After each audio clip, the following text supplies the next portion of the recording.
Hello Gemini, Sun, Moon, Rising, and Venus signs. Kamusta po kayo? Sana po ay nasa mabuti kayong kalagayan.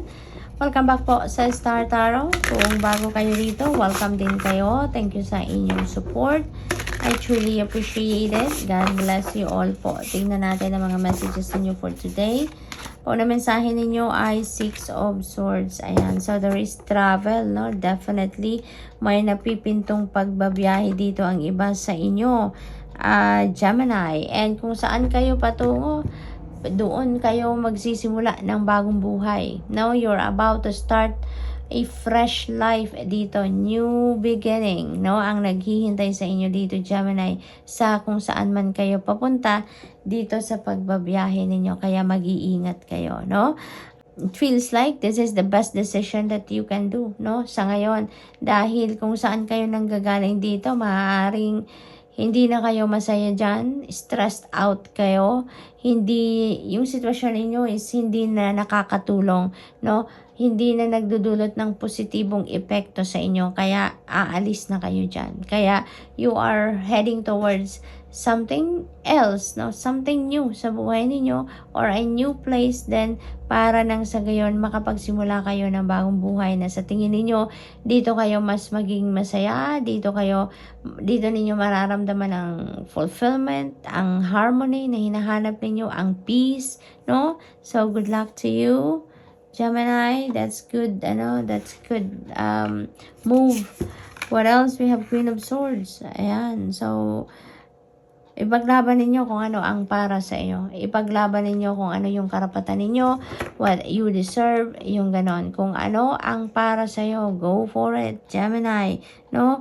Huwag ninyong hayaan na diktahan kayo ng ibang tao. Huwag ninyong hayaan na patakbuhin ng ibang tao ang buhay ninyo. This is you, this is your life, this is your well-being, this is your happiness, this is your peace, no? Na kailangan ninyong isipin dito. Kaya ipaglaban ninyo kung ano ang para sa iyo, no? Communicate clearly, no? Communicate clearly para malalaman din ng other party kung ano talaga ang nasa isip din ninyo, kung ano din ang nasa damdamin ninyo, no? Huwag kayong tutungo lang, huwag kayong, alam mo yun, yung hahayaan nyo lang na ibang tao lang ang magsalita. No? Kayo lang ang magre-receive ng kung ano-anong sasabihin nila. You also have the right to talk. You also have the right to express your feelings, your thoughts, yung ganon. Para malaman din nila kung ano din ang stand mo sa sitwasyon na ito. No? So what else, Gemini? We have Justice energy. See? You are getting what you deserve. Kaya ipaglaban ninyo yan. You are getting what you deserve. Nararapat lang. 'Di ba? Kunin mo din ang para sa iyo. Huwag mo nang ibigay sa iba ang para sa iyo. Because there are, maraming bagay, no, ang maisi-share mo, ang maibibigay mo din sa iba. Pero kung ano talaga ang para sa iyo, yun lang din naman ang kunin ninyo, no? Nakikita ko din dito, meron ditong balanse. Mababalik na sa balanse ang buhay ninyo. At maaaring magsisimula ang sitwasyon niyan dito sa Six of Swords energy. Pag nakarating na kayo sa lugar or sa sitwasyon wherein doon na kayo sa tingin ninyo ay magiging maayos, I feel doon na magsisimula ang pagre-repair ninyo ng buhay ninyo, no? Doon na magsisimula ang pag-aayos ninyo sa bagong sitwasyon ninyo. Because this is new life, diba? This is new life given to you by the divine. Ito na yung pagkakataon ninyo na magsimula kayo na maisaayos ang buhay ninyo. Bagong, fresh start, kumbaga, ang ganap dito sa inyo. Kaya, maibabalik nyo na yung balanse sa buhay ninyo, maibabalik nyo na ang order sa buhay ninyo, no? It could be solo lang kayo talaga dito, maaaring ganun ang ganap. Kaya mabilis ninyong magagawa kung ano man ang kailangan ninyong gawin dito because wala kayong ibang i-consider kundi yourself, di ba? So what else, Gemini? We have Queen of Wands. Ayan. So, Gemini, talagang you're going for it. Kung ano yung ina-envision ninyo for yourself, ano yung dito yung pinaplano ninyo para sa sarili ninyo, ano yung gusto ninyong mangyari sa sarili ninyo dito, gagawin ninyo ang lahat para makamit ninyo yan. Gagawin ninyo ang lahat para makuha ninyo yan, no? So, good luck to that, and that's all I have for you for today. Thank you for watching. Love and light. Namaste. Hello Libra, Sun, Moon, Rising, and Venus signs. Kamusta po kayo? Sana po ay nasa mabuti kayong kalagayan. Welcome back po sa Star Tarot. Kung bago kayo dito, welcome din kayo.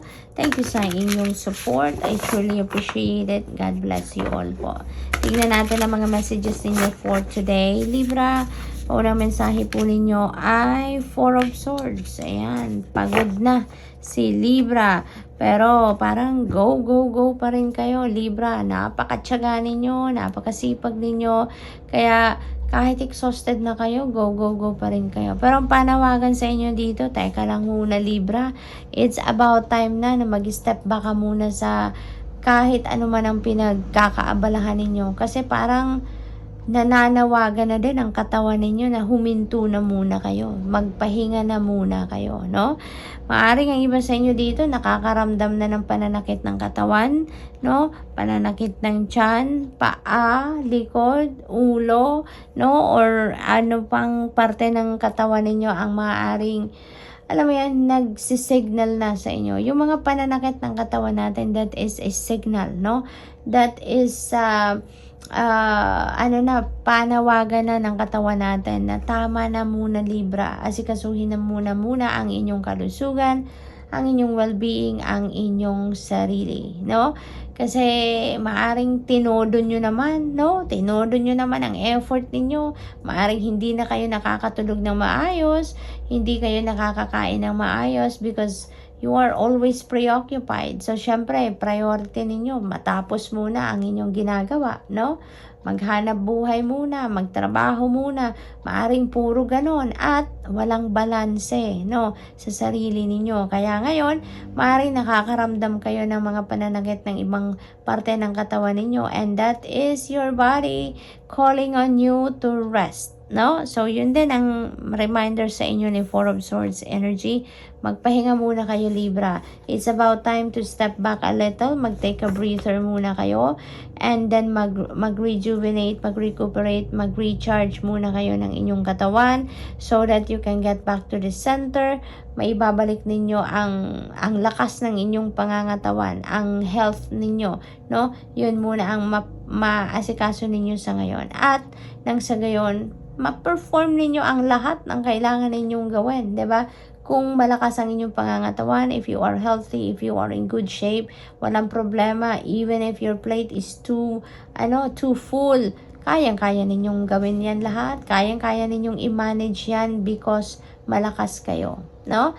But kung may sakit, may nararamdamang hindi maganda, mas lalong mapipending ang lahat, hindi ba, Libra? Kaya prioritize your well-being, okay? So, what else? We have Five of Cups. Ayan. So, maaring ito din, no? Yung pangyayaring ito, maaring ito din yung isa pang nakakabigat ng inyong pakiramdam. Maaring yan din ang isa pang nakakapagpabagal sa inyo sa ngayon. Kasi maaring may mga lost opportunities dito. Siguro may mga gusto kayong mangyari sa buhay ninyo na hindi nangyari.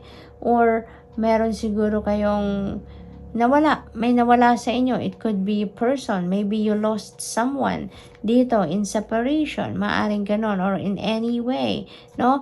There is something dito na nawala sa inyo or hindi napunta sa inyo or hindi nangyari. Kaya nalulungkot kayo, no? You are feeling sad ngayon, you're feeling down, low vibe kayo ngayon. But ang kitang-kita sa card na to na hindi naman lahat ay nawala sa inyo, hindi ba?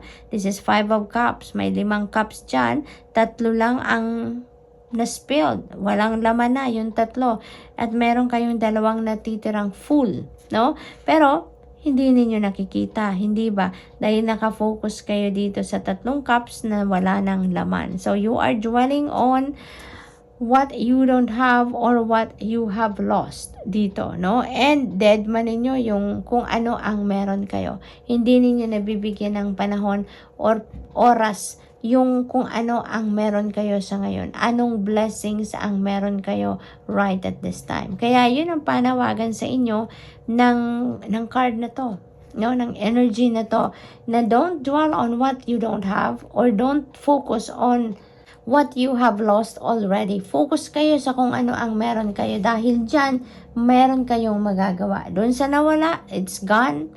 It's not yours, kaya wala na kayong magagawa doon. You don't have power over that. Pero ngayon, meron kayong 2 cups na meron kayo sa buhay ninyo. Marami kayong bagay, marami kayong blessings pa rin na nandyan sa inyo at yun ang pagtuunan ninyo ng pansin because you never know, no? Yan pala, no? Kahit 2 cups lang yan. It could be siksik, liglig, umaapaw ang laman yan at yan pala ang maghahatid ng swerte sa inyo. Diyan pala kayo makakakuha ng iba yung saya, fulfillment, joy, 'di ba? Rather than those things na ikinalungkot ninyo because you don't even know kung ano 'yun, 'di ba? Exactly, ano ang hatid na saya nun sa inyo kung meron ngang sayang maihahatid sa inyo 'yon, hindi ba? Kaya 'yun ang advice sa inyo dito. Focus on what you have, nurture it, cultivate it, and doon kayo magbigay ng oras at atensyon ninyo. Kasi alalahanin din natin, Libra, na kung ano man ang nawala sa atin, ibig sabihin hindi yan para sa atin sa ngayon, no? At kung ano ang wala tayo, then hindi yan ang meant for us. Maaaring hindi rin yan ang makakatulong para sa highest good natin at this time. That is also possible. Otherwise, kung yan ay para sa atin, yan ang makakatulong sa ating sitwasyon sa ngayon, then sana nandyan yan sa atin. Hindi ba? At tingnan natin kung ano pa. We have 8 of Wands, beautiful energy. This is a fast-moving energy, kaya mabilis ang galawan dito ng mga bagay-bagay sa buhay ninyo, no? There are going to be faster transition sa mga ganap dito sa buhay ninyo. Kaya maaring mabisi na naman kayo, kaya kailangan ninyo na magpahinga talaga. Kasi dito sa 8 of Wands, there might be wonderful news, wonderful opportunities na parating wherein it might require you to take action right away. Kaya kailangang physically fit kayo, mentally, emotionally, and spiritually fit and ready kayo para sa pagdating ng kung ano mga opportunities na to na mamadaliin kayo ng sitwasyon na to. Handa kayo, 'di ba? You can take action right away kasi you are on top of your health.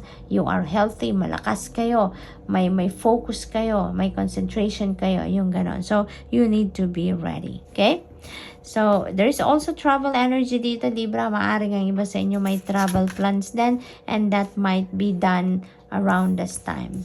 So, we also have the Sun energy. Napakaganda. What a way to end your reading, no, Libra? Mababalot kayo dito ng saya. Mababalot kayo dito ng achievements, ng accomplishments. May mga successes dito na parating sa buhay ninyo. Kaya, maaari din na ito rin yung pinagtrabahuan ninyo. Kaya ngayon, kailangan ninyong magpalakas. Kailangan ninyong makabawi agad, no, sa inyong physical strength para ma-enjoy ninyo ang successes ninyo. Ma-enjoy ninyo, ma-savor ninyo ang inyong mga pinaghirapang. At ngayon, yung tagumpay ay parating, no? Kaya kailangang handa rin kayo, no? Enjoy nyo naman yan. Ang ano ba naman yung i-savor ninyo ang bunga ng inyong pinaghirapan dito, no? I-enjoy ninyo yan. So, ano din ito, napakaganda rin ito kasi maghahatid ito ng energy sa buhay ninyo, Libra, ng positivity, no? Mababalot kayo ng positivity lang. Kaya, enjoy, no? Maraming pagbabago din ang maaaring mangyari dito sa buhay ninyo. Mga pagbabagong positibo sa kung anumang parte ng buhay ninyo. This is going to turn your life around, no? Maaaring magkaroon ng 360 degrees turnaround dito ang buhay ninyo at magiging maganda ang lahat, no? So, good luck po, and that's all I have for you for today. Thank you for watching. Love and light. Namaste. Hello Aquarius, Sun, Moon, Rising, and Venus signs. Kamusta po kayo? Sana po ay nasa mabuti kayong kalagayan. Welcome back po sa Star Tarot. Kung bago kayo rito, welcome din kayo. Thank you sa inyong support. I truly appreciate it and God bless you all po. Tingnan natin ang mga messages ni Aquarius.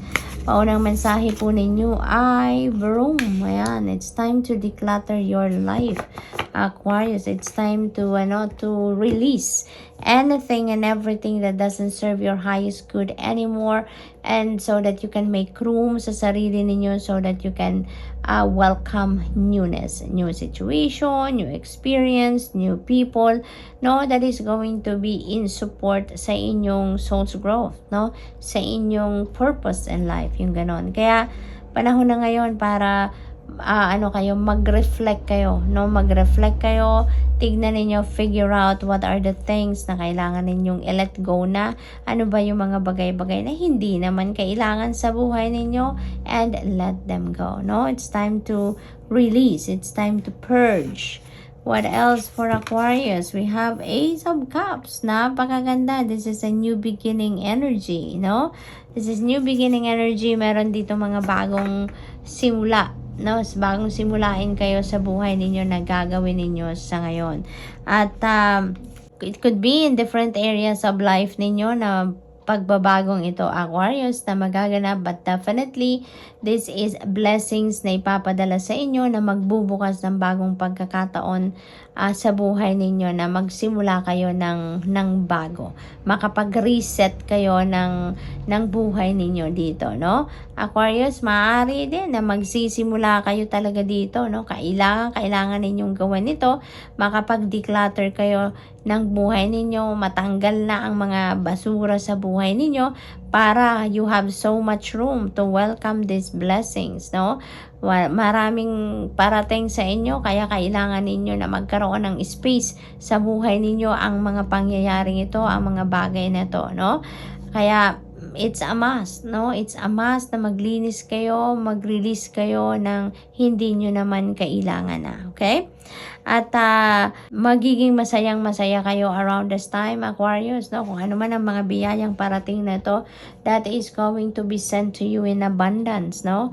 Kaya yung joy na mararamdaman ninyo could be also overflowing din, no? Sobrang saya ang maaaring maramdaman ninyo dito ngayon. Yung Ace of Cups na to, no, talagang emotionally fulfilled kayo dito, no? Yun ang mararamdaman ninyo. May mga pagbabago dito sa iba't ibang parte ng buhay ninyo. Maaring sa love and romantic side, aspect. Maari din na pangkaperahan. Maaring may mga opportunities na parating dito na magiging source of income ninyo, karagdagang source of income. That could be new money path na magbubukas para sa inyo, no? Maaring career, no? Maaring ganon. Depende sa inyong sitwasyon kung anong kailangan ninyo sa ngayon. Yun ang ipapadala sa inyo ng Divine Universe. What else? We have the Hierophant energy. Ayan, napakaganda rin ito kasi parang ang iba sa inyo dito is curious about something, no? Maybe you are curious about something, kaya maaring you are seeking for mentor. You are seeking for someone na makakapagturo sa inyo or makakapag-explain sa inyo kung ano ang gusto ninyong matutunan, kung ano yung bagay na you are curious about. So, maaring nagsusearch kayo ng mga tao, teacher siguro, na makakatulong sa inyong maintindihan ninyo yung gusto ninyong maintindihan, because there is an energy of curiosity dito na parang ang dami ninyong gustong malaman, parang ang dami ninyong gustong matutunan, no? That could be related to your spiritual side, no? To your spirituality, no? Na mga bagay na yan na gusto ninyong maintindihan, no? Maaari din ang iba sa inyo dito talaga is nag-aaral, no? Maaari din kasi education din ito, no? This is also about education. So, maaaring ang iba sa inyo nagbabalik school para mag-masters or mag-aral muli ng ibang course naman. Maaaring ganon. Or maybe you are doing research, no, on your own. Maaring nag-aaral kayo, self-help, kumbaga, no. So, research kayo. Maaring ganun din ang ganap. So, good luck po. What else? We have Page of Pentacles. Beautiful energy. Napakaswerte ninyo ngayon talaga, no?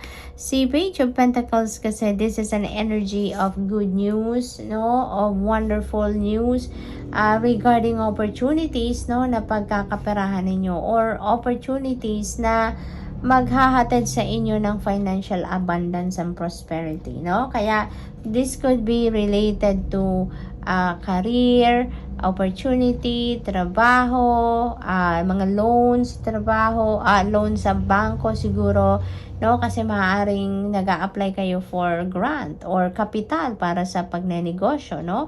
Maaaring mga ganon. There could be also job offer dito, no? Na parating sa inyo, kaya this is very exciting, no? So, good luck, Aquarius, and that's all I have for you for today. Thank you for watching. Love and light. Namaste.